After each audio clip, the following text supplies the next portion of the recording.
Hello, friends, and welcome to episode 615 of the Juicebox Podcast.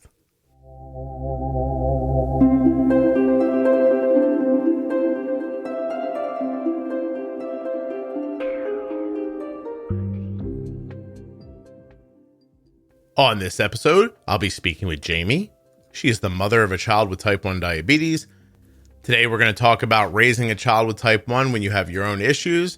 We're also going to talk a little about Janie's child being on the Omnipod 5 trial and some conversations that she and I had privately some time ago. Please remember while you're listening that nothing you hear on the Juicebox Podcast should be considered advice, medical or otherwise. Always consult a physician before making any changes to your healthcare plan or becoming bold with insulin. If you're looking for a fast and easy way to help people with type 1 diabetes, you have type 1 diabetes, and you're from the United States, or you are the caregiver of a child with type 1 who also lives in the United States, all you have to do is go to t1dexchange.org/juicebox. Take the quick survey. Support people with type 1 diabetes while you're supporting the podcast. t1dexchange.org/juicebox.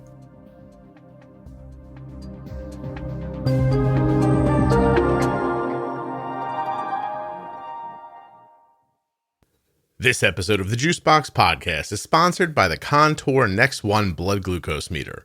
Find out more and get started today at contournext.com/juicebox. The podcast is also sponsored by Touched by Type 1. Learn everything you need to know about them at touchedbytype1.org or on their Facebook and Instagram pages. Know this before we start. No pressure. I'm having an incredibly bad day, so it is up to you to cheer me up. Okay, I think I will. All right, great. Go ahead whenever you're ready. Okay. My name is Jaime, and I live about an hour north of Boston, and I have two sons, and my oldest was diagnosed type 1 July 19th, 2019.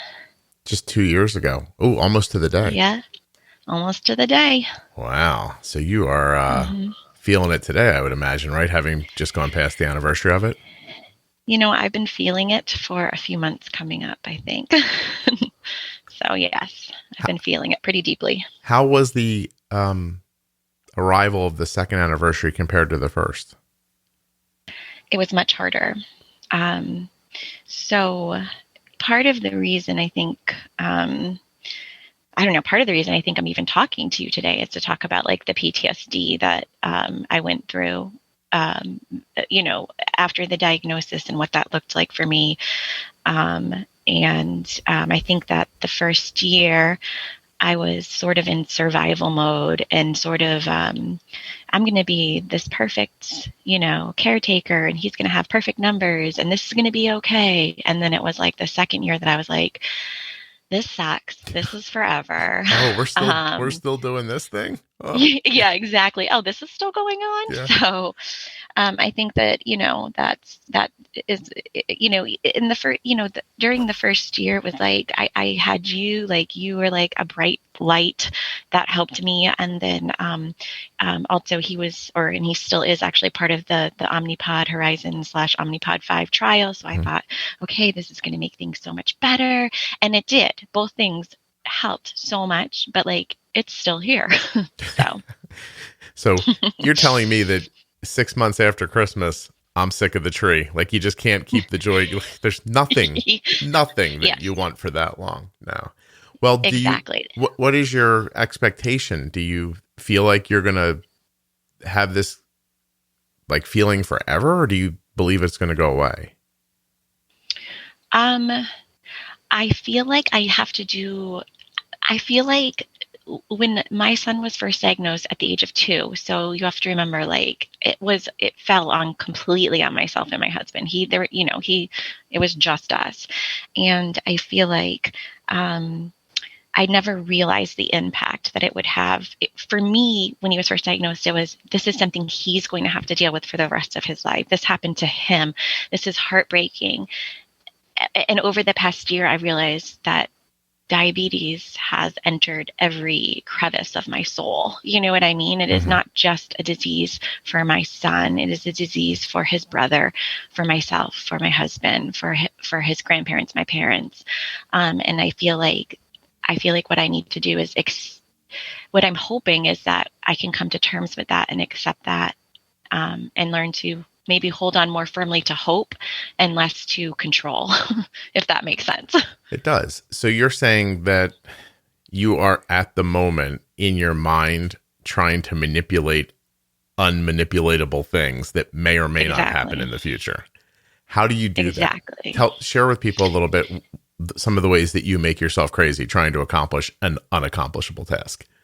Oh my gosh. So like, I am your typical control girl. Like, I was going to have, get fairy tale wedding, have a huge house in the hills, and, like my kids were going to be healthy. They were going to be good at sports because my husband was like a sports star growing up. And, we were just going to have this happy little life tied up in a bow. And it feels like, with the diagnosis, that shattered everything to my core. And it not only worried me for my son, it worried me for his brother was a huge part of it, knowing that his chances of being diagnosed increased, and just like how it would affect his brother. And you can't control those things. I, for the longest time, tried to control my youngest son from being diagnosed with diabetes. I mean, I did it all. I did the vitamin D, the K, the fish oil, you know what I mean? And it was like, I was not going to let this happen. I tested his blood sugar 50 times a day.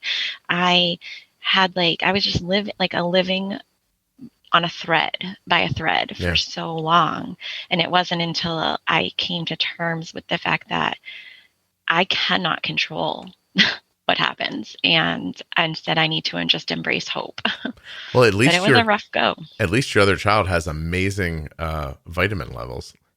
Yeah, right. Actually, it was really funny because Max's endo had said to me the other day, she's like, what are you doing for vitamin D? And I'm like, oh, they get like 20,000 whatever IUDs or whatever, not IUDs. Edit that out. Well, I'm not editing anything out. They get this much, and she's like, well, that could actually be dangerous. I think you need to back that off.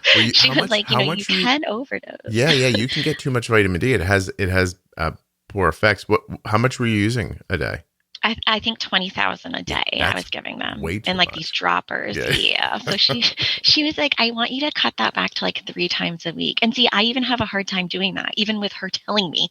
You know what I mean? Because it feels. He needs this. Ooh, Jaime, this is interesting. Does it feel like a ritual that you need to do? Oh, 100%. This is what I do need to do to keep things. Got to keep the control. Do you have any obsessive compulsive things happening prior to diabetes? Do you count your steps, click your teeth, anything odd, anything? Yeah. So actually I have been, clinically diagnosed OCD way before diabetes. And that has been like an added component to like the post-traumatic stress of the diagnosis. Oh, I'm sorry. So absolutely. Yeah. So listen, I'm not a doctor. I think we've covered that a couple of times on here. Yes. But I personally try to take 5,000 IUs of vitamin D every day. And if I miss, I don't think anything of it. Right. I can tell you that in the course of trying to raise my sons, the doctor was giving that like kind of super pill. I think they're 20 or 50,000 maybe once a week. And that ended up being too much for him. So he had to go to every other week. It does raise, I want to say, oh, wow, here's me guessing, phosphates or something. So anyway, when your body has too much vitamin D, it starts producing something else, thinking something's wrong. So there's a bad side to having it. You can have too much. Yes. So boy, this fell on you, and so you kind of leaned on all of your, what do we call it? Yeah. I don't know what you call it. Obsessive compulsions. Right. And you were like, I will use my obsessive nature to help my children. I was the hero. I got you. I was going to do it all. Okay. And so 2 years into it, let's start like with what most people listening to are like, I can't believe this is going to be the easy stuff, but I think in your case it might be. How about just the blood sugar stuff? How is that going? amazing. His A1C is 5.6. He's 4 now. And, we're slowly starting to teach him that, there's certain things that I know like a big thing for you is, you don't restrict Arden's diet at all. There's certain things for Max that I cannot figure out. So I'm like, you just don't get to eat these things. And he's a very like agreeable child. So he's just like, okay. Like he'll be like, I can't have a banana because it's too hard for my mommy to dose for. So, I mean, there are things that we definitely restrict in ways. We try to do more low carb. He probably eats, between 75 and 80 carbs a day. Mm-hmm. So not like crazy low carb. But I think as he gets older, we may swing that way. I don't know. But with the Omnipod Horizon or 5, whatever you want to call it, his numbers overnight are magical. Magical. They're going to want you to call it the Omnipod 5, I'm pretty sure. And I think they wish they wouldn't have been like, we're going to call it Horizon. And then later they were like, what if we did this instead? Well, it's funny because all the supplies we get from his endo say toddler Horizon trial. So I'm like, I don't know, whatever it is. But yes, I think you're right. I think officially now it's Omnipod 5. Yeah, if I'm being 100% honest, I believe it's Omnipod 5 with Horizon or something. You might be right. I'm sure we'll find out when it's launched. Right. But anyway, so how long? Okay, wait a minute. See, damn it, Jaime, you have too much stuff to talk about. I just saw a fork in the road come up in my brain. And I was like, ask this. And then a voice yelled, no, ask about this. Oh, gosh. All right, so I'm going to go a little farther into what you're doing for yourself because, sure. I mean, I don't know anybody personally who has kind of obsessive thoughts, but I've heard people discuss it before. And it's obviously can be stifling, to say the least. Yes. And then you add this to it. So do you have them for yourself and for your kids? So it's interesting. I started having, obsessive compulsions in my 20s. Oh, Jaime, give me a second. This will make sense in a second. Hold on 1 second. Oh, sure. Yep. So I started having obsessive thoughts and compulsions in my 20s. And obviously I didn't have kids at that time, but they were more focused on repeated behaviors, like checking to make sure the door was locked or tapping the wall a few times before I left. I would have to drive back and make sure I'd shut the garage door, those sorts of things.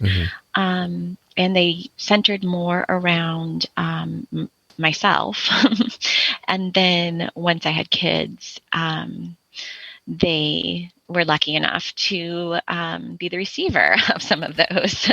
And it only manifested, let me rephrase that. It went a little out of control after the diagnosis, because the whole premise behind OCD is you're going to control your world with these thoughts and compulsions, right? So it's really like a control disorder. So, imagine someone that seriously struggles with needing to be in control of everything all the time and then being told, your child has this crazy disease where it's manageable, but not really. And you can never really be that much in control. Yeah. And who knows, your other son could get it too. That's, it was a lot. Right. Well, so back in your 20s, did you address it at all? It was, for me, I was living so I went to different therapists and stuff, and I was on medication, and they said, if it's not impacting your life more than an hour a day, then you can be considered sort of in remission.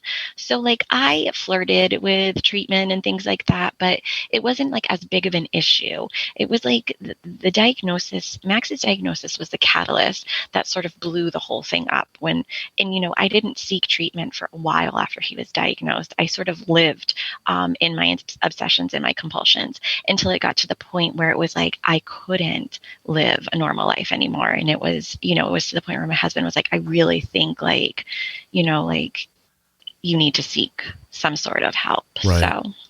Okay. And I guess how did it impact, so I understand how it impacted you. How did it impact a marriage? It it was hard because it wasn't just dealing with this new discovery of a chronic illness. It was that plus trying to deal with my, I don't want to call them crazy because I want to do this so that other people that have these same feelings don't think they're crazy, because it's not. But it was these over exaggerated fears, and my husband could not bring me down. You know what I mean? It was like I would get angry. I would step away from our children for a few hours, and I'd come home and I would be like, has Gray been drinking a lot of water?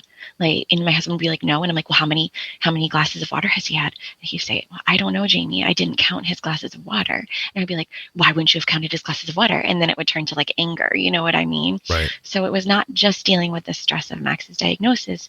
It was dealing with this intense fear of the possibility of Gray being diagnosed as well. Gotcha. Is there anything that impacts it for the positive? Is there any, I'm sorry, can you ask that? Yeah. Aside of medication, I guess, is there anything that impacts you positively that stops the thoughts or makes them easier? So I'm in, therapy. So that has helped a lot. And I'm actually just started EMDR. I did it once and it wasn't with, a therapist. I don't think that really knew what he was doing. And I've started it with a new therapist, and it's been super helpful so far. So can you say more about what that is? So EMDR is eye movement desensitization, desensitization, something. I don't remember what the R stands for, but I don't know if maybe you can Google it really quick, but I definitely can. You're about the third person to bring it up on the show, is why I'm asking. Oh, really? Yeah, That's interesting. Yeah, it's been very helpful for me. And basically it's, you address these targets that you've had in your life that have been significant traumas. And obviously my biggest one was Max's diagnosis. You address them, and then you go through these behaviors, and it helps to kind of reprocess your brain so that when you think of them, it's not the same anxiety and doom and gloom, as you retrain your brain to think of them in a less traumatic way, I guess. I have emdr.com. And there's a description here for a lay people, and I think that's me for certain. EMDR, eye movement desensitization and reprocessing. I'm glad you stumbled on that too. Yeah, there's a lot of letters in the middle of that. Yeah, right. And reprocessing is a psychotherapy that enables people to heal from the symptoms and emotional distress that are the results of disturbing life experiences. Okay, yeah. Cool. Yeah. I feel listen, like I've got a couple of things I'd like to forget. Will that help? Well, see, you don't forget. It's just that, if you have something traumatic that's happened, that's, really like interrupting your life, it helps you to be able to think about it without having sort of the whole trauma come back to you and having to relive it every single time. Okay. Excellent. I understand. All right. So that's helping. Yes? Yes. Okay. Very much. You don't have as many conversations with your husband that sound like. Yes. Yeah. I haven't done a finger stick on Gray in probably 2 months. So. Wow. I bet you he's grateful. That's huge. How old is he? Yeah. He's 3. Yeah. Okay. Because that was probably impactful on him in ways that you didn't mean for it to be. Yeah, 100%. And I feel like very guilty looking back. But when you're in it, that saying, like, you do the best you can, or you do the best you can, and then when you know better, you do better. Yeah. I kind of feel like when I was in it, I really thought that I was doing the best I could. You know what I mean? I don't think he'll remember. Don't worry. I know. Well, and Max kind of had like a very traumatic diagnosis as well. So I think a part of the trauma centered around the day that he was diagnosed, and people weren't believing me that something was wrong. So are you able to tell me about that without it making you upset? Yeah. Okay. It's not even like that. It's not like a big, long story. I just, I noticed that he had been drinking a lot of water and he was peeing a lot. And I kind of like stashed that in the back of my head, but didn't think too much of it. And then I just woke up one morning and my husband had already left for work, and he started crying, and I went into his room and he had like peed through his diaper and he was like very upset. And I was like, something is wrong. So I called my husband and I was like, Mark, I really think he has diabetes.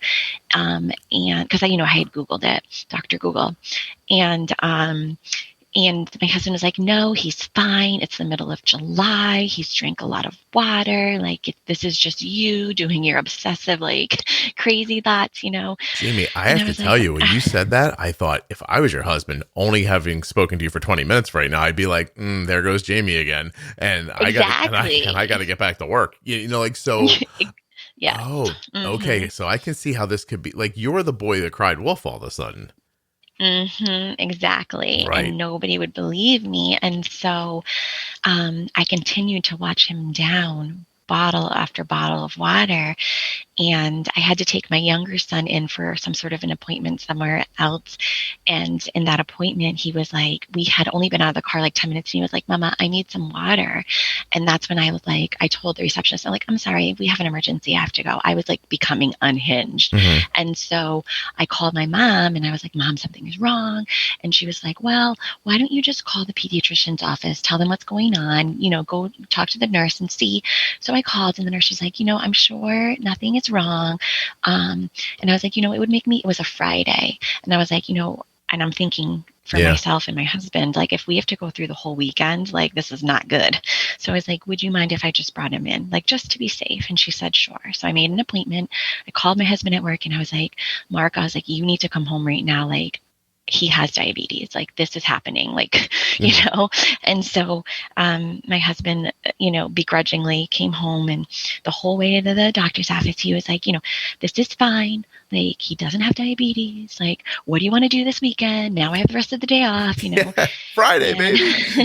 Yeah, right. And so we got to the pediatrician's office and the doctor came in and he was like, does his weight and stuff. And he's like, has he been sick? And I was like, no, he's totally normal, just like drinking a lot and peeing a lot. And he was like, okay. And he was like, yeah, so he doesn't have diabetes, it's summer, it's hot. And he's like, so you guys you're good to go. And I said, well, isn't there a way to test? Because keep in mind, like, I knew nothing about diabetes, just what, I Googled for the signs. And I said, is there some way to test? And he said, well, he's not potty trained. And so we can't test his urine. So we would have to attach a bag to him under his diaper. And then when he goes to the bathroom, you would have to come in and give us the urine and we'd have to test it. But that's really not necessary. And I said, okay, well, is there any way to test his blood? Because I had a friend that was a nurse and she said, you can test his blood sugar through blood, you can test his sugars through blood. So he goes, you want to prick his finger for this? Like, I'm telling you, he doesn't have diabetes. And my husband's looking at me like I'm going to freaking kill you because I do this everywhere we go, Other girls liked me in high school. Yeah, seriously. And we actually went to high school together. So, and I said, yeah, I want to stick his finger. Like, we're here, So, the medical assistant comes in and sticks his finger. And I knew because I heard her say, okay, so his blood sugar is, and now I know it was counting down. And she went, okay. Let me, so it's, 786, she said. And I said, what does that mean? Is that bad? And she was like, well, it's probably nothing, but they might have you go to the hospital to just verify. And I was like, what? Nobody ever wants to tell you anything. They're just right? Like, I'll let someone else say this to you. I got to go. Yeah, and that's what she did, and she split. So then we're sitting in there waiting. I'm like, Mark, this is bad. So I did a quick Google search, like, what should your normal blood sugar be? And I saw that it should be like 100, like non-fasting or, something around that. And I'm like, Mark, I saw the number. It was 786. He has diabetes. And my husband was still like, no, it's something else, whatever. So the doctor comes back and he says, it looks like we were wrong. I was like, it looks like you were wrong. Did you say it? I would have been like, who's we, mother? I I did. I actually said it. I said, no, it looks like you were wrong. I was like, I was like in full like mama bear mode. And he says, we're going to call an ambulance. He needs to go to the ER immediately. I said, you're not calling an ambulance. I said, I'm driving my son because I wanted to keep my family together. Like the four of us were there, and I knew that I couldn't be away from my husband, and I knew they wouldn't let us both go. And we had Gray. And I said, you're not calling an ambulance. The hospital was like a mile from the pediatrician's office. I'm like, I could probably get there faster. So, we brought him to the ER, and the ER doctor, my husband was still in the ER, was like, what else could this be? And finally the ER doctor just looked at him. He was like, this can't be anything else. He said, your son has type 1 diabetes. And he said, I'll never forget. He said, your lives from here are changed forever. Oh, thanks. Great. Yeah. Excellent. I think those words get said to everybody for some reason. I have a question.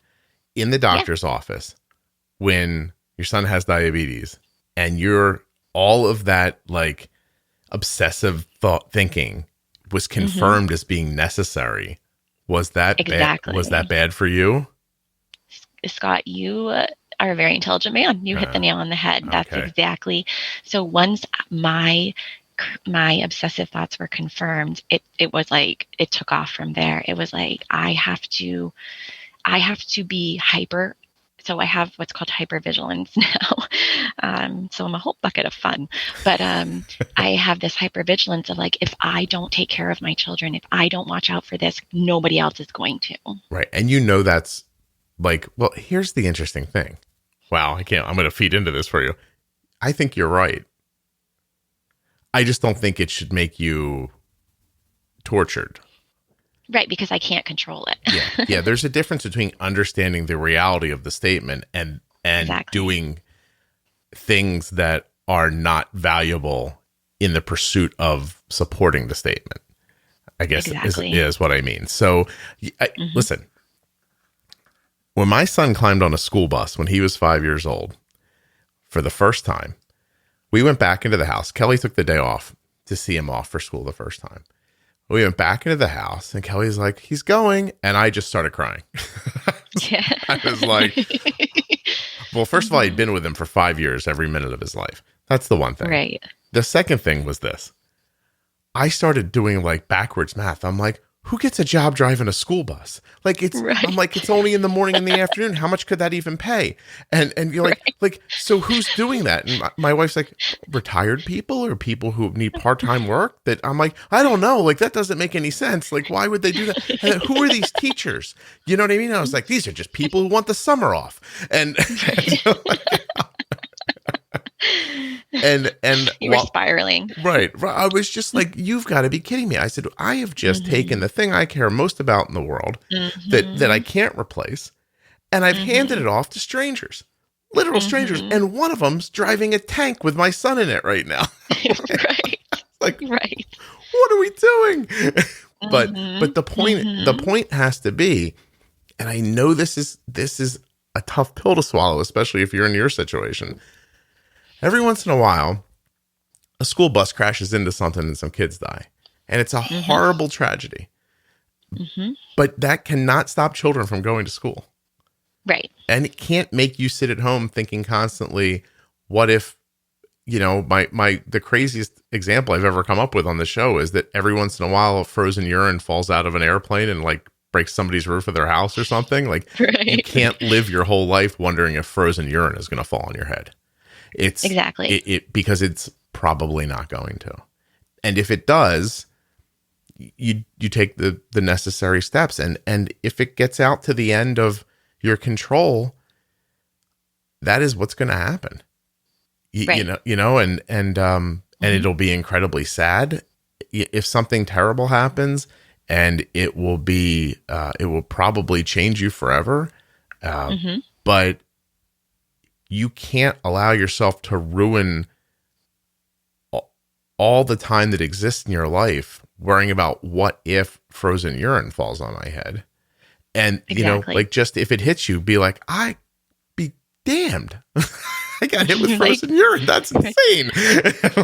Are you serious? Yeah, exactly. This actually just happened? I can't believe that happened. But at least you would not have wasted every minute leading up to that, so now the problem is that you're aware of that intellectually. Is that right?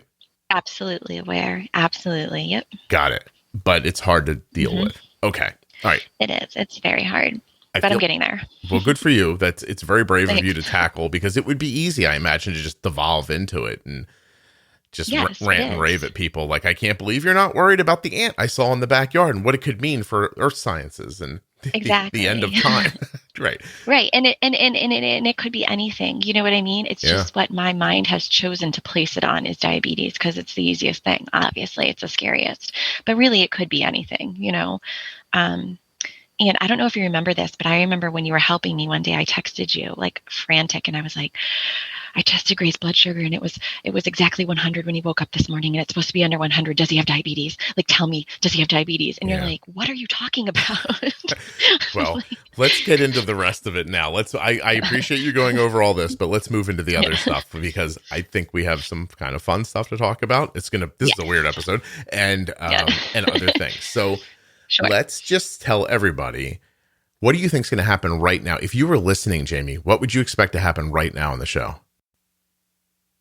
Talk about Omnipod Horizon. Right after the ads.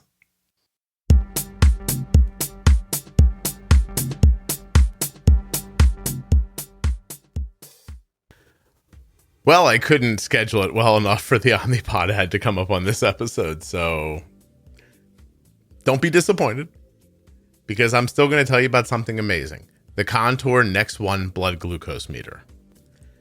This is the blood glucose meter that my daughter uses. It is incredibly travelable. It's portable. They're all portable. That's not really what I mean. This is off to a rousing start. It fits really well in your pocket or your bag or your purse or wherever you carry your diabetes supplies. It's that. Whatever that word is, that's what the Contour Next One is. I'm not coming up with a word. It's fascinating. Let's do this together. Portable's right, but it's not what I mean. It's, oh my goodness, convenient? That sounds like such a trite thing to say in an ad. I mean, the thing just fits well everywhere. It's big enough that you can hold it and small enough that it doesn't take up a lot of space. And yet you can still see the screen, got nice bright numbers, has a beautiful light for when you're testing at night. The test strips are second chance, so if you hit some blood, don't get enough, you can go back and get the rest without messing with the accuracy of the test or ruining the test strip. Actually, this is kind of remarkable, but you may find out that purchasing test strips for the Contour Next One over the counter to be less expensive than with your insurance copay. Isn't that crazy? At the website, there's a little calculator here. Like, I'll show you. There's a little drop-down box. It says select amount of test strips. That's what you get with like your order. And then it says how much do you pay for them. And then you enter the amount that you pay. It says how much do you pay out of pocket when you pick up the test strips. And I'll say you pay $20. I don't know.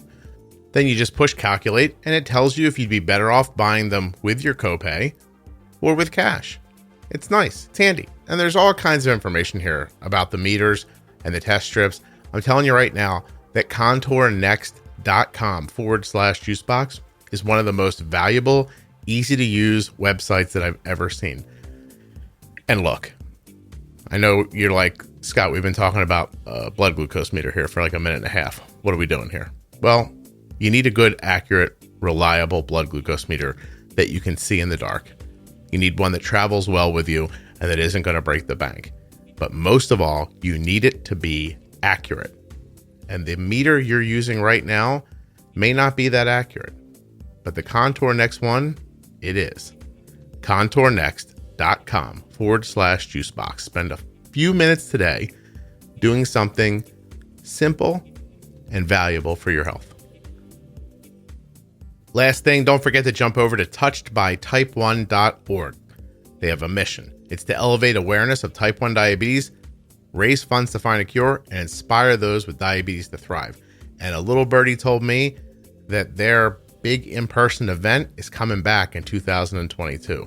So you might want to head over there now. Just find where the programs tab is so that when this thing starts being, a reality and tickets are made available, and you want to come see yours truly speak at it, you'll know where to go. touchedbytype1.org. That's right, baby. Scott back, talking in public. I'm not afraid. I'm going to fly with saran wrap wrapped around my face, just so you know. And like one little air hole goes through like 63 cigarette filters.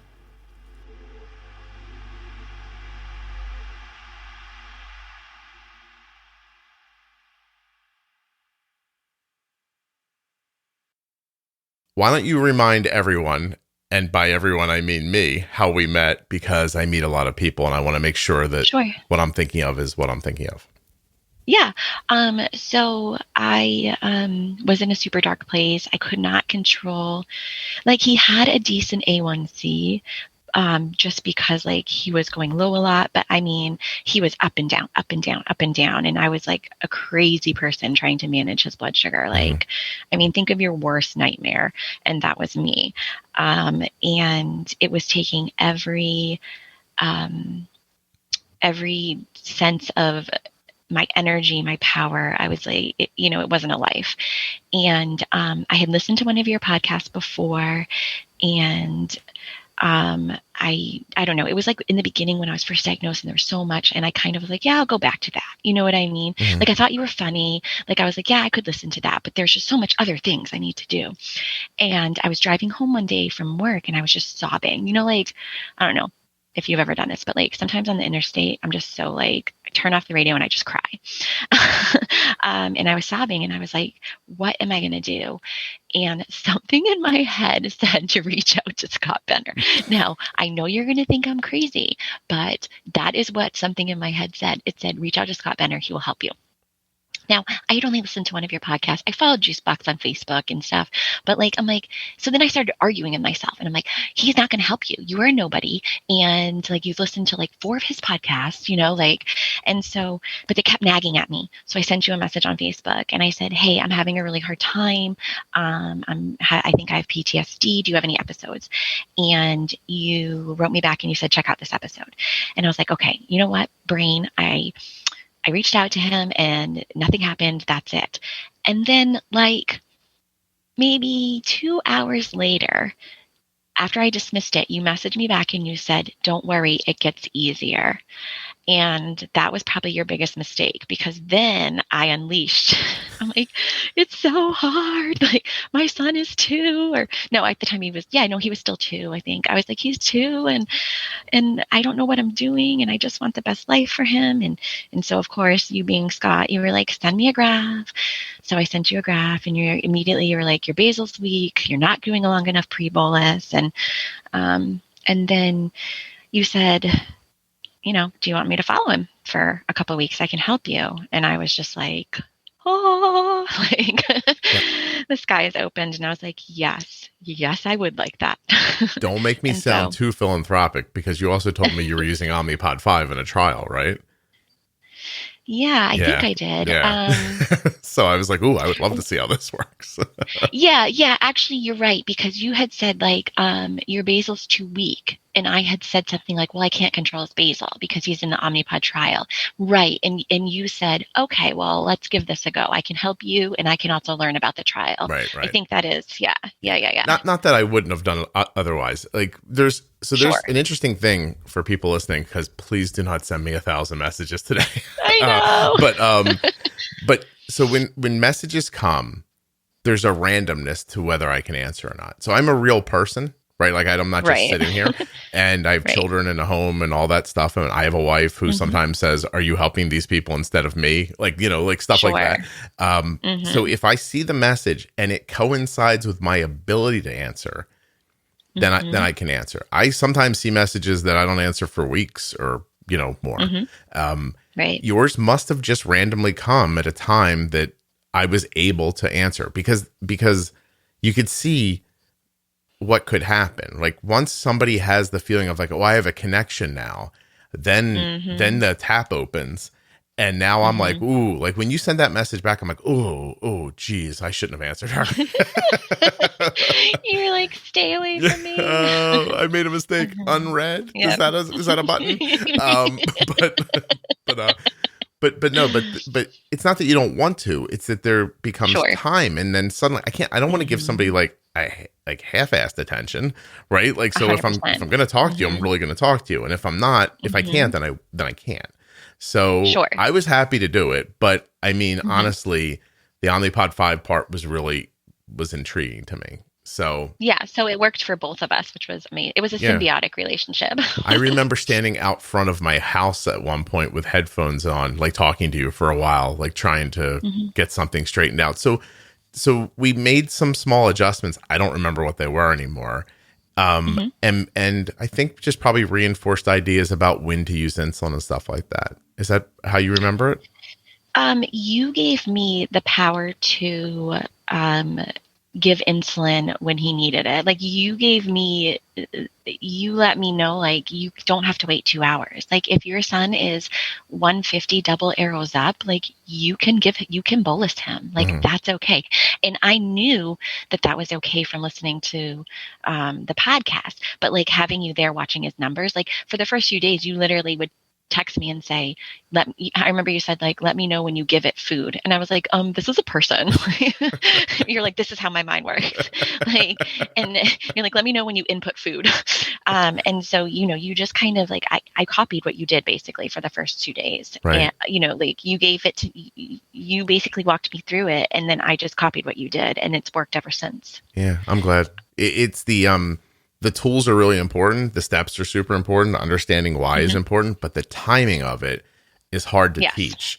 And so what I've found is that if people watch it happen, they can mimic it later.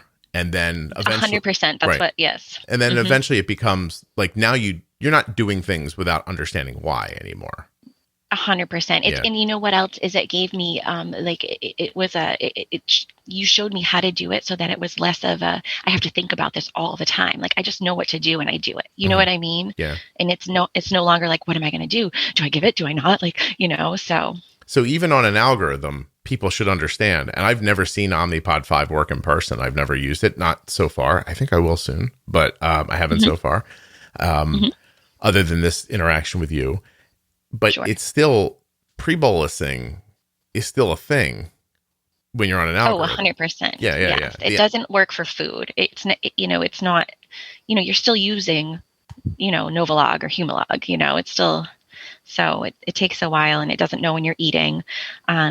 Honestly, what I've told people in the diabetes community is it is a lifesaver for sleeping at night. Like, I mean, the only complaint I have about it at night is that the lowest they're letting us set it for the toddlers is 110. And I would really love my son to coast at 75, 80 at night. But I'm not complaining because, there were nights where we were up 4 or 5 times a night. We never have to get up at night anymore. Yeah. I mean, he coast 110 the entire night.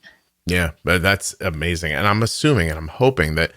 So listen, I don't know about, like, let's make sure we're not doing anything wrong here. Are you allowed to talk about this? I am allowed to talk about it. I'm not allowed to show pictures for some reason. I specifically asked, and they said, just don't show any pictures. Really? Of like the device. You said to them, I'm going to go on a podcast and talk about this? No. Oh, when we first started the trial, I said, am I allowed, like, what are the rules surrounding discussing it? And they said, you can tell people he's on it. You can tell them about it, but do not show any pictures. And I said, okay. All right. Well, then if that's the direction you got, let's keep talking. So, so I have some questions about it that I really don't know the answers to. Sure. Does it learn? It does. Okay. Yep. How does that work? Yep.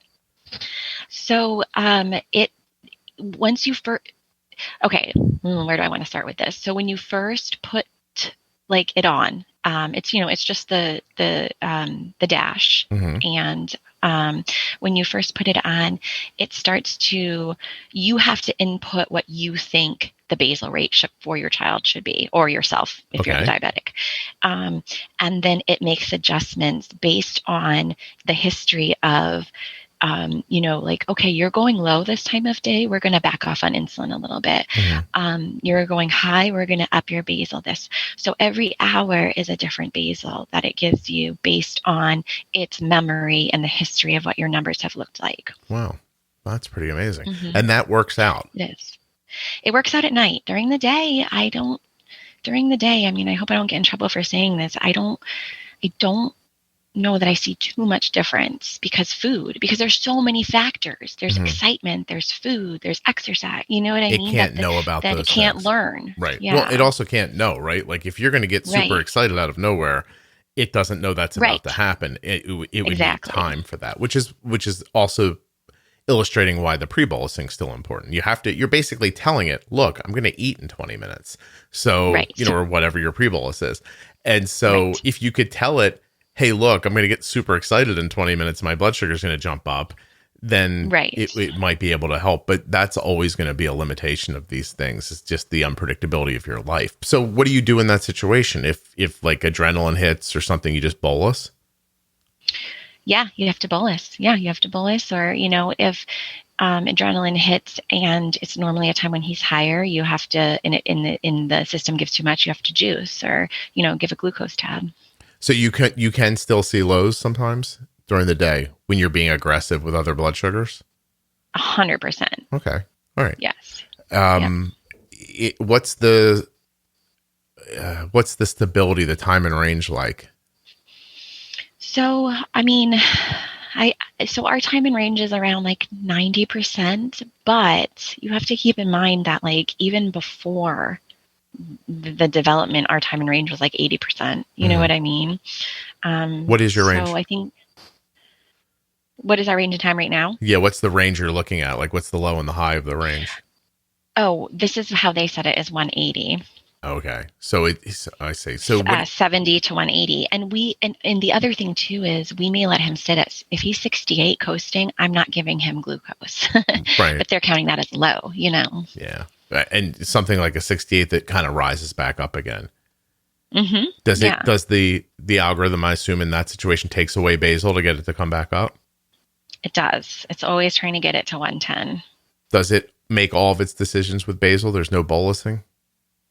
Like auto bolusing? There's no. So if it senses that you're going high, if your blood sugar is rising, then it will give extra basal. Mm-hmm. Is there a cap on how much basal it can give? Like if let me give you an example. Say your son's basal is 0.5 an hour. Can it go to 1 an hour? Can it go to 1.5, or does it only go a percentage of the 0.5? You have to set the cap. So the endo sets the cap in the trial. In the trial. Wait till I set the cap. I know, right? It's not going to be a cap. Well, and I already told the endo, I said, adults are not going to want this. Maybe toddlers will want this at 110, but like if I was a diabetic, I would not be happy with 110 being like the goal. You know what I mean? Like you gotta lower it. So my expectation is, and this is based on nothing that anyone has said to me, that you have to, when you're trying to get something through the FDA, you have to pick a target that you know for certain you can accomplish, or you're not going to get your product to market. So the hope is, and by the way, any opportunity I have behind the scenes to talk to people is that they should continue testing with lower targets and get those to us. Because I believe what you're saying. I'm going to end up saying this 1,000 times this year, the year of the algorithm, this is going to end up being. But the truth is that if I can't set a lower target, I might not want this thing. But exactly for countless, and I do mean countless, hundreds of thousands, if not over 1 million people living in the United States with diabetes who are not listening to this podcast, who are not having great success, slapping an Omnipod 5 on them, getting the settings right, teaching them the pre-bolus changes their life in an immeasurable way, for the much better, not just for the little bit better.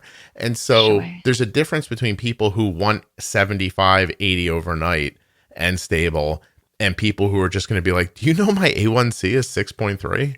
Do you know how amazing that is to me? Like they'll live their whole life in a much better way because of that. So you have to continue to see this stuff as progression. Like it's not like the best version of this thing that's ever going to exist isn't arriving soon. It's the first version of it that's arriving soon.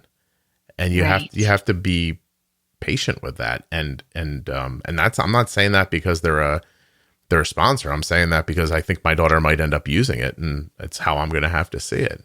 So yeah, I mean, I totally agree. And like I said, like I I wouldn't give it up. Like, you'd have to pry it out of my like cold, dead hands. Yeah. Because it has changed my life overnight. Wow. That's really cool. So,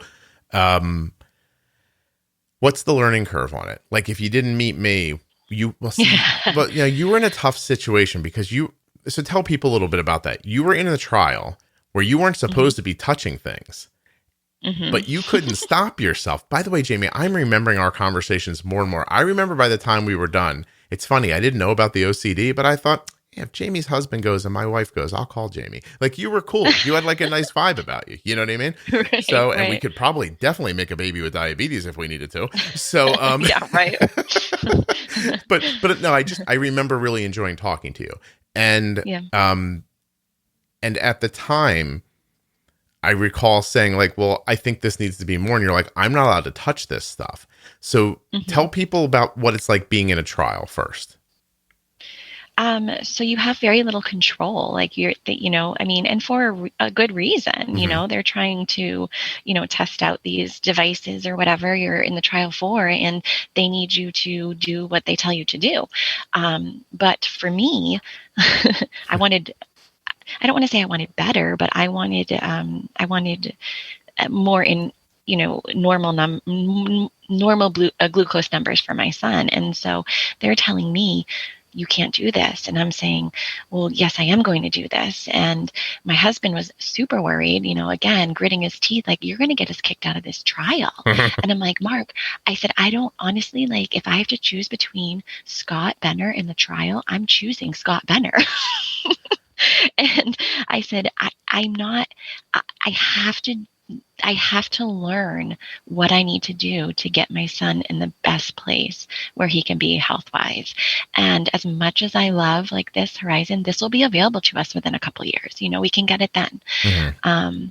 And so there were a couple like knockdown, drag out fights that we had with my endo's office, which I'm not going to name, obviously, about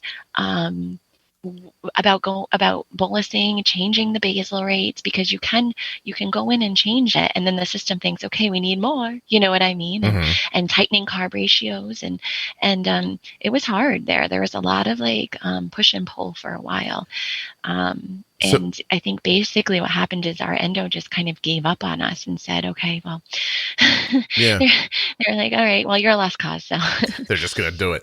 So that's interesting for people to know. You're in a trial, but there's not some like kingdom of Omnipod up on a hill where you go. They run the trials through doctor's offices. So the trial coordinator gives specific instructions to the offices, and the offices need to follow them. And by the way, the offices are probably being compensated for being part of the trial, so they have a large reason why they want to do the right thing. But you stayed on the product and started making adjustments. Yes, I did. And I think a big draw for them with my family was they knew that my husband and I were very invested in our son's health. And they knew that we were like on the ball, like we were going to show up to the appointments. We were going to make sure we did the call. You know what I mean? Like we were invested. And so, I think that patients like that are not always the case. So I think that that's what saved us. Well, so what happened?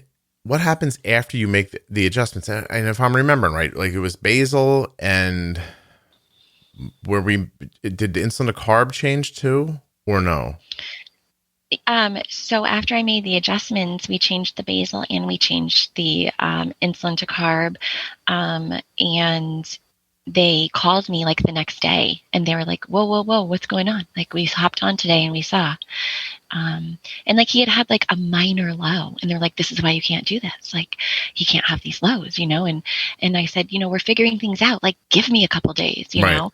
And, it's not going to be perfect right away. And they're like, no, we'd really rather you just stick to how we told you to do it. And I was like, well, yeah, I'm really not going to do that, but thank you for the suggestion. It's hard to listen. I'm not a deity. I can't just look at it and go like, make this, that, make this, that. Okay. It's perfect. Like, you have to see it happen a little bit. And then you have to go, okay, let's move this again. And like lengthen or shorten your pre-boluses and things like that. You just got to watch it happen a little bit before you can. I mean, there have been times where I've gotten it the first time and people are like, you're amazing. And I'm like, hold on. That was lucky. don't give me No. too much credit for that. Yeah, I mean, there were a couple times where you're like, okay, yeah, we messed that up. Like, I think we need to change this when he has peanut butter toast next time. You Right. know what I mean? Like, Yeah. we were figuring it out. Right. Well, so it comes together. It wasn't too long, right? Maybe we spoke for a week or two. You think? Yeah, I think we spoke for 2 weeks, and you followed him one more week after that just to make sure I was doing like a good job. Okay. But like we didn't talk. Like I made the decisions, and like every once in a while you text me and be like, "What are you doing?" And I'd be like, "Oh, I'm right on top of that." Well, like I said, I found it easy to talk to you, which I guess now I'm seeing that nobody else does, just me. I'm really good at hiding it. Well, that's interesting. Do you have to do that? Like, do you find that there's a part of your personality you kind of have to keep to yourself? Yeah, of course. Yeah. Like I'm a functioning, member of society. I have a job and, I have a family. And so like, there's certain people that like, I feel like safe to like unleash it on. Mm-hmm. And I think that is what happened that day was like, we started to like talk more. And that's when I unleashed it on you about Gray being like, oh my God, like, and then you kind of were like, listen, I think he's fine. I think you're crazy. You were like, go have a glass of wine. Yeah. And I was like, all right, he's not going to support my OCD. I'm going to have to go to someone else. Yeah, I don't usually recommend drinking to people, but you did come off a little like tightly wound. Yeah. Yeah, I mean, you said it in jest, obviously, but you basically were like, your son is fine, like move on with your day. Yeah. I got stuff to do, which is actually the best way you could have dealt with it, I do get a lot you didn't feed into it. Yeah, I get a lot of messages thanking me for being matter of fact. Yeah. I don't I love that about you. Well, listen, you have to understand, I'm not doing that on purpose. Like it's just the way, I guess whatever happened in your life that kind of pushed you in your direction. I mean, something obviously happened to mine. I always just felt like there's a lot of things that could go wrong. I don't have time to dwell on any of them because we need to keep moving. I don't want the ground to collapse under my feet. Like I want to keep moving forward. And and I grew up like that. Like a lot of stuff went wrong in my life when I was growing up. And I read your book. Yeah, right. And then thank you very much. And then that's so meaningful. I don't know why that feels meaningful. Like people have listened to way more words come out of my mouth on this podcast than I would ever be able to write down somewhere. But I think it's because I spent 6 months sitting at a desk. It makes it feel nice. And I also, when I started writing that book, had no idea if I could actually do it or not. So, oh yeah. I mean, your book was amazing. Like I literally read it in like 2 nights. I couldn't put it down. Oh, if anyone's listening who's a publisher, I think my publisher went out of business. If you know how to get the rights to my book so we can keep printing it, Scott. I actually had to buy it from like a used book site. Yeah. I was happy I found it. Yeah. Email me if you know how to fix that. Because apparently all I have to do is request that the manuscript be given to me. That'll happen. But then I'd have to publish it. I don't know. Help me if you're out there. Anyway. It's a good book. Thank you. I really appreciate it. I missed 53 days of my senior year of my high school, right? Yes, I read it. I'm the only you live a very interesting life. I'm the only published author that's ever come out of my high school. Go to school, kids. It's really important. Okay, now okay. So we're going over everything. It sounds like it's going really well right now. Like, so are you still in the trial or is the trial over? It just keeps getting extended. I think that they're going to, I'm hoping that they just extend it till it's released. More and more data. It shouldn't be over. Yeah. So they just need data. Yeah. So you're using it for free, basically, right? Yeah. Well, everything is free except for the insulin. We still have to buy your own insulin, but all the pods, all the, what are they called? The transmitters, the sensors, everything is free. Yeah. Oh, you get the Dexcom and the Omnipod for free for being in the trial. You do. Cha-ching. Well, look at you. Yeah, except for the fact that we have like amazing insurance through my husband's work. So it was free anyway. Like we didn't pay anything. We had no deductible. There was like no big everything win. was free. Yeah. You should have said to them, look, I'll keep using my insurance. Send me a couple G's. I know, right? But I've been, I don't know if I can say this and edit it out if I can't. I've been giving supplies to people that can't afford them because I'm like, I'm not, because they expire. So I'm like, we have our little stock, but I'm not letting these go to waste, Well, you're allowed to say whatever you want. I don't think the police are going to come for you, but yeah. Excuse me. I just made myself cough for some reason. Yeah. I don't sell it. I just give it because it's like, and I do the same with insulin. We get so much insulin and it's like, it's sinful how much, insulin we have that we would throw away and people are dying because they can't afford it. You donate it to people?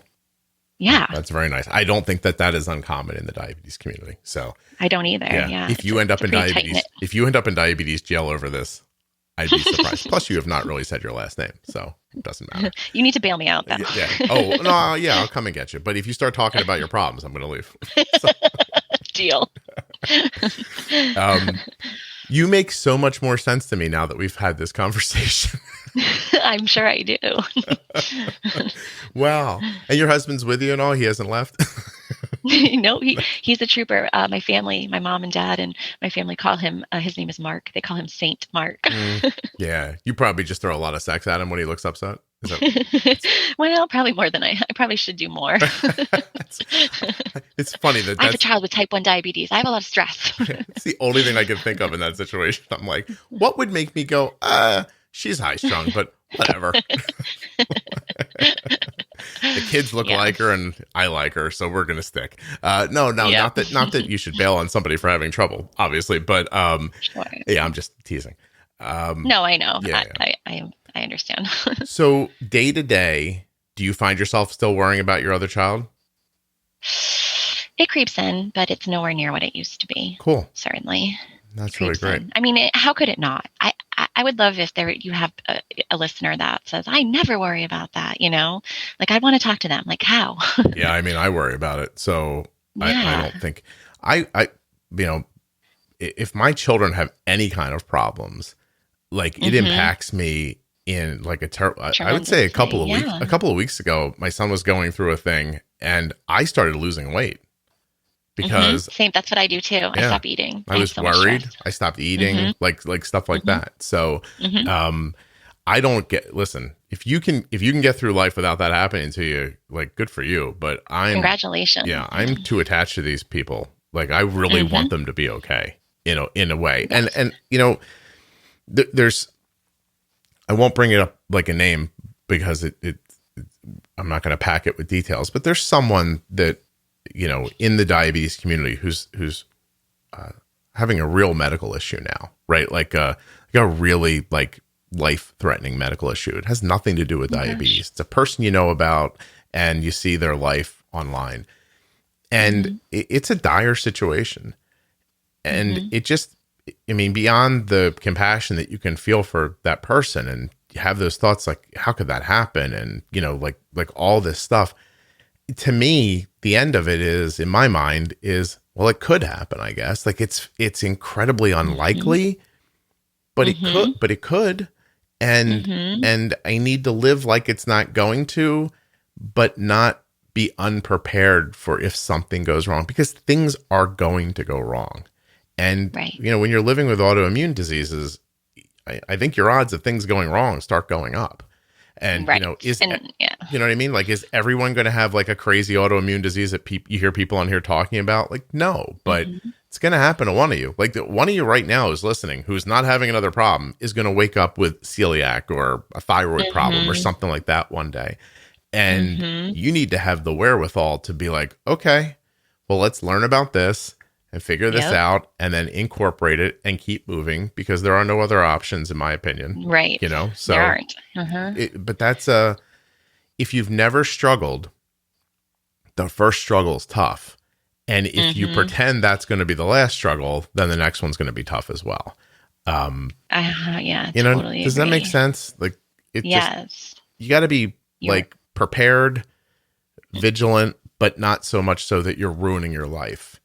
Right. You have to enjoy the life that you're living right now. And even after the next bad thing comes, like otherwise what's the point? But you can't be so Pollyanna that if something does happen that it just runs you over. Like there's a middle ground in there somewhere. Yes. Yeah. I think I'm okay with it. And that's the wrong statement. I think what am I? I think I'm able to be impacted by it and then get up again because I grew up in a way where things went wrong a lot.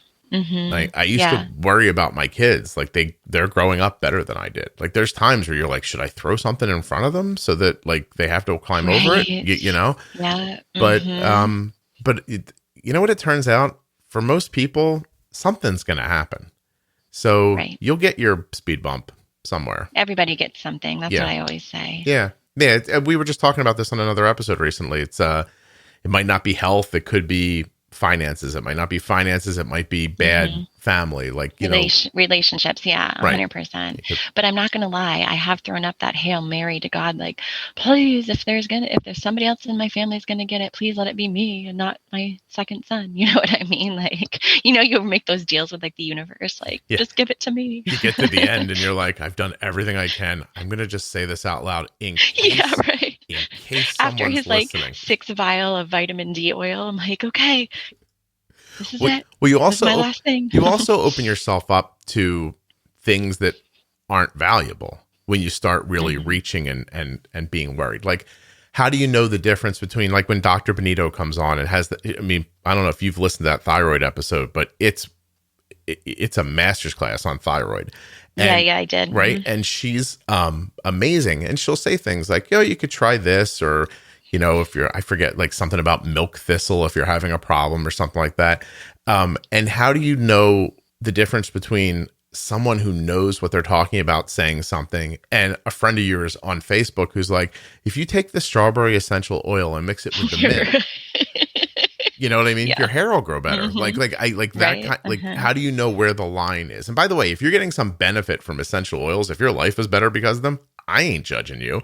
I'm just saying if the mint and the strawberry made my hair grow, then we'd all have really great hair, because that would be a thing that would be unimpeachable in the world. You just be like, oh my God, yeah. So like, how do you find the middle? Like, how do you stop yourself from going like, I'm going to eat cinnamon today to keep my blood sugar? You know what I mean? Like that kind of stuff. Yeah. I mean, I don't know the answer to that. You just have to do what feels right? Jamie's like, listen, when I hear stuff like that, I buy cinnamon, damn it. But no, actually, like, I feel really bad because like somebody on a website once posted like, has anyone ever tried like living their life without insulin and just like remaining on diet and herbs? And I just like wrote a comment with like an eye roll. I was having a particularly bad day, and I was like, are you freaking kidding me? And then like the next day I felt bad because then I was like, why wouldn't I have just said like, no, that doesn't work? You know what I mean? Right. But like those type of people really irritate me. Well, on certain days they irritate you. Right. Other days I could probably be a little more compassionate. I wonder if you were more centered. I think that's a nice way to say it. Very nice. Do you think you would intersect with those people differently? Oh, 100%. Yeah. Because there are days that I am really centered and I'm like, insulin is a hormone and, herbs don't, replace hormones, but like that day I was just like, really? Yeah. Okay. I think that it's pretty obvious when you're online and you see people interacting, it's people who aren't calm inside or centered, or I don't know what the word is exactly, like peaceful, maybe. You can see it in their interactions. Yeah, it's more about them than anyone else. There's a lot of different ways. Like just they're irritated. You can tell they're irritated, or they have a burning desire to make sure that the thing they know becomes the thing or something like that. And I've seen people, because the Facebook page for the podcast is really uncommon online. Yeah, people are very nice, which is awesome. Yeah, and so I've seen people start off great, say something kind of crappy to somebody once, and like, I don't block people and stuff like that. Like, I've blocked like 4 or 5 people in my life, but I'll send, like, I'll just answer. Like, I don't send messages. Like, I answer in front of everybody. I'm like, yo, what are you doing? Like, right. Like, why would you say that? Like, she's asking for help. You know, like you're going to come through with your snarky idea here. Like, do you think this is the time for that? You know, and then you'll get like a thoughtful response 10, 12 hours later. Like, yeah, I'm sorry. I don't know why I did that. And I just think you just got to treat each other like adults. But my greater point is, if you're that person, you might not see it while you're doing it. You know, and how do you know unless you go back later? And Facebook doesn't, social media in general doesn't allow for back scrolling. Like it's constantly rolling on, you know, so you don't even get to learn. But, you know, and then there's the other side of it. Like some people are just way too touchy. You say something that's completely reasonable and they're like, I can't believe you said that. It hurts my sensibility about whatever. And you're like, oh my God, like, come on. Like, so there's got to be a balance in there of like kindness and thick skin at the same time. And respect. Yeah. You're talking about difficult things. Like somebody might have an idea that's the best I can always see is that sometimes there's an adult type 1 who's had a rough go and a parent will say something and they'll be like, oh, I can't believe you're doing that to them. Or why just stick their finger that many times? Like there'll be people who hear you say how much you tested your son who doesn't have diabetes and they'll be mortified by it. But I'm mortified by it. Yeah. No, I understand. Yeah. Well, Jaime, you're terrific. Seriously. Thanks. I am scratching you off. I feel the same way about you. Oh, well, thank you. I am scratching you off the if my wife dies and her husband dies list. But come on. Think about the diabetic children that we could make. I know, right? No, I'm probably incredibly older than you, so don't even worry about it. Yeah, you'd be like, sorry, old man. I like the advice on the blood sugar thing, but not enough to go the whole way here. Yeah. I'm being funny. I assume if we met in person, you'd be like, no, thank you. No way. Like I told my husband, I'm like, the next time Scott talks, we are going. I don't care where it is. Like I need to give that man a hug. And I am not a huggy person. But like I've told you before, you have changed my family's life. And it's huge. And I don't think you realize it. I don't think you realize like the impact that you have. I know you have, yes, you have an impact on the diabetes community, like, sure. But like individually, like you have to recognize how many people's lives that you've changed. It's huge. Like what you're doing is amazing. I thank you very much for saying that. That is very nice. I do. It's the truth. So that you understand academically, I do understand, but I take your point and I believe you're right. It would probably be, I think it would be overwhelming if I actually took all that like that. It would, if you even could comprehend the amount, that you've helped people. It would be, I don't know what I would do. Like I'd probably get in the car on the highway and cry like you just said, which when you said it, I was like, I've never done that before. Like one time I've ever cried in a car. I've had accidents where I haven't cried. I'm like, yeah, that thing everyone does. You're like, nah, no. I don't know that thing. It happened to me when I dropped my son off at college. Oh yeah. But it wasn't even bawling. Like the water just ran out of my eyes. I wasn't like, the part of like that part. Yes. Nothing. I was completely stoic and water just ran out of my eyes for 45 minutes. Well, if you need me to teach you about the gross, ugly cry, I'll teach you. I think I got there pretty close in the beginning of diabetes, but I'm doing better now. But don't worry, if I need it, I'll be able to whip it out again. I think. Yeah, and you know who to call. Yeah, 100%. Is there anything that we didn't talk about that we should have? I don't think so. I think when I came in, I wanted to make sure that if there's I haven't heard an episode that you've done about a mom or a dad that's had the PTSD and like going through it. And I wanted that. And then like, I knew the trial was probably going to be a point of interest. So. Yeah, you're good. Yeah, thank you. I think we're good, Scott. This was terrific. I really appreciate it. I know, that when we get on at first, I'm like, I'm not 100% sure what we're going to talk about. Is that deflating? Yeah. No way. I knew you were going to do that because I've heard you do it to people before. So you understand. And so I was like, yeah. You understand that once we start talking, I have a complete recollection of our interactions. Yeah. But 100%. If you just said to me, hey, it's Jaime, I'd be like, Jaime, I think that's because that's how it goes through my, it's funny that you said at one point I texted like, it's kind of like the way I talk about using the insulin while we're texting is kind of cold, but I also don't want there to be confusion. Also, when you start talking to people, they start explaining. And Mm-hmm. I don't really need that. Like, I don't need all the Right. Like explanation. you can't have 8 million best friends. Yeah, right. Like, I just need to know the nuts and the bolts of what's going on here. I actually helped Right. a lady with a 3-year-old this week, and Oh, in awesome. Canada. I hope she's doing well. And Me too.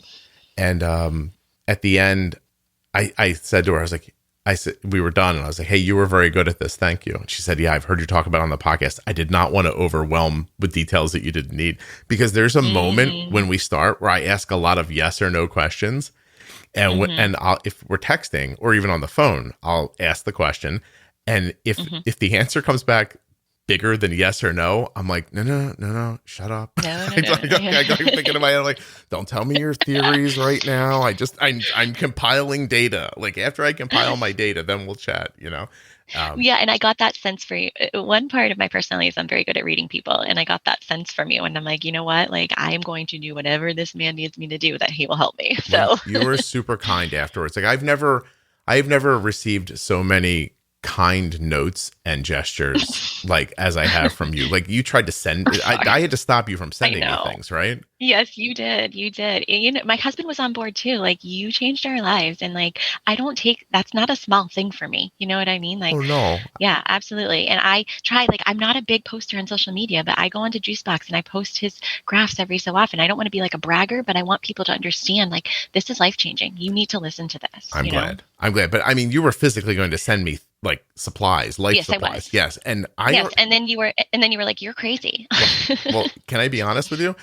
Yeah. So many people do that, that at this point, like, sometimes I look around my house and I'm like, I don't need this. Like, I don't know what to do with this, except for, Well, you know what is, I looked up restaurants. Like, I'm like a huge creeper, and like, I went to your Facebook page. I'm like, okay, this is the town he lives in. I'm going to try to find like a restaurant gift certificate, because so he can take his family out to dinner, because of how much time you spent with me. That's time you could have spent with your family. You know what I mean? I'm like, go out to dinner on me. And you were like, no, like, really, like, please do not. And I was like, stop. okay, fine. Yeah. Like, because it's hard to, like, it makes me, I swung through a Panera. I don't like Panera bread, but somebody in my family wanted it, and I rolled through the drive-through, and I said to my wife, I'm like, I have a gift card for this, and she goes, you don't. She goes, what? I said, I have a digital gift card for this, and she's like, why? You don't come here. And I was like, I was helping a lady on the phone one day, and we got done, and she's like, let me buy you lunch. And I was like, please don't. And the next thing I know, I get this $25 gift card to Panera Bread, like, through my email. And I was like, please don't. So I've had it for like a year. And when I used it, I was like, so you don't understand, like, it'll start making me feel bad. Like, That's what you said. Yeah, I'll have the $25 gift card and I won't use it, and I'll start feeling badly about it. Like, send cash, you know what I mean? No, I'm just kidding. Yeah. But like, Mike now heard his voice and knows I'm talking about him. Mike sends me barbecue supplies.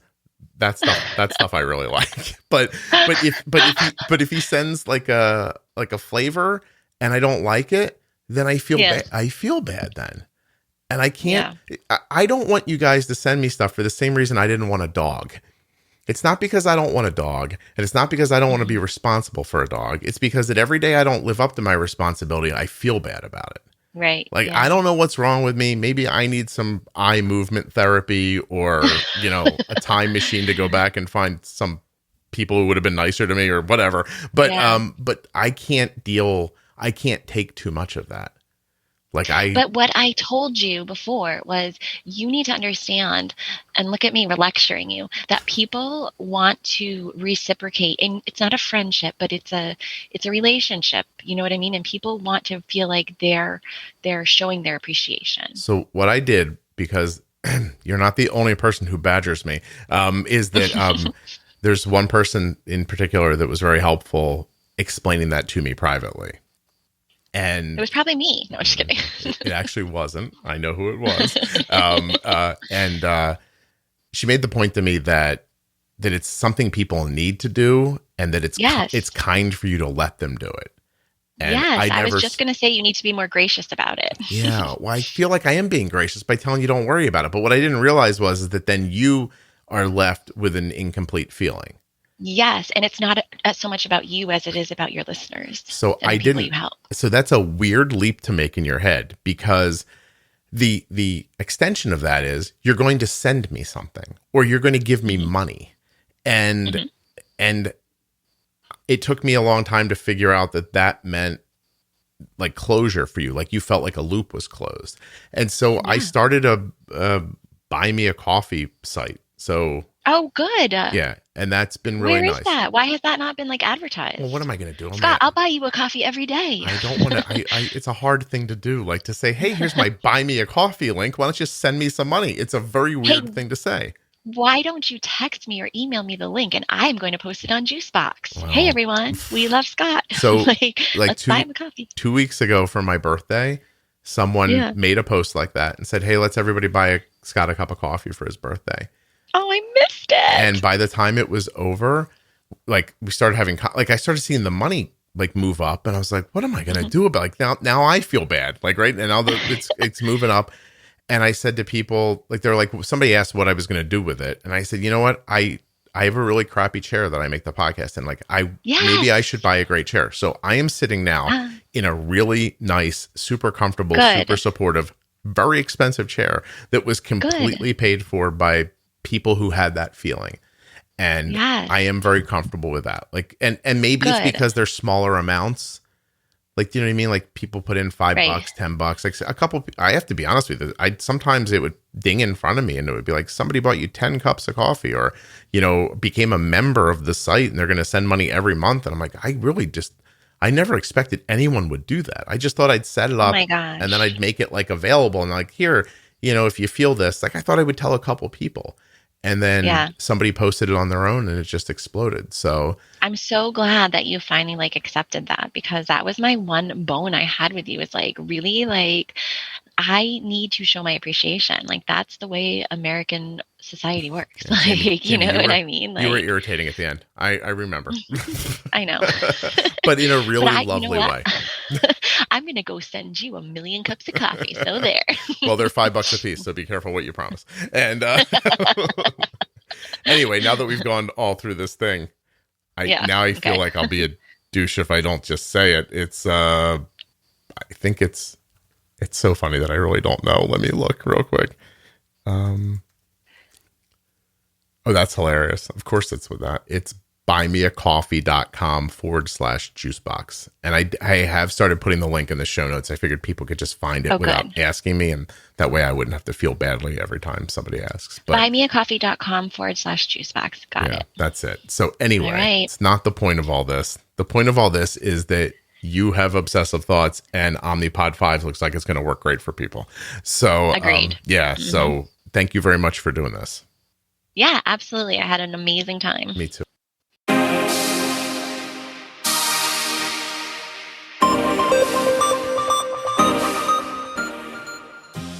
Just in case you thought I was kidding back there a second ago, I did not get that link right. It's actually buymeacoffee.com/Juicebox Podcast. I knew I didn't know it when I said I didn't know it. I want to thank the Contour Next One blood glucose meter for sponsoring this episode of the Juicebox Podcast. Get over there now at contournext.com/Juicebox. Get yourself an accurate meter. It's simple to do, and it's a damn fine thing you can do for yourself there. Like, be healthy. Like, don't you want to make good decisions with your insulin and carbs? Step one is to know what your blood sugar actually is.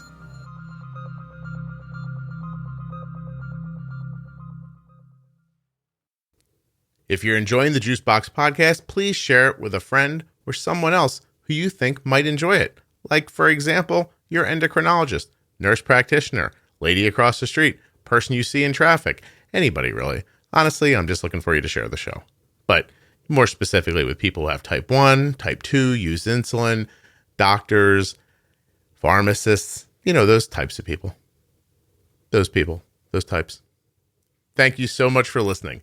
I'll be back very soon with another episode of the Juicebox Podcast.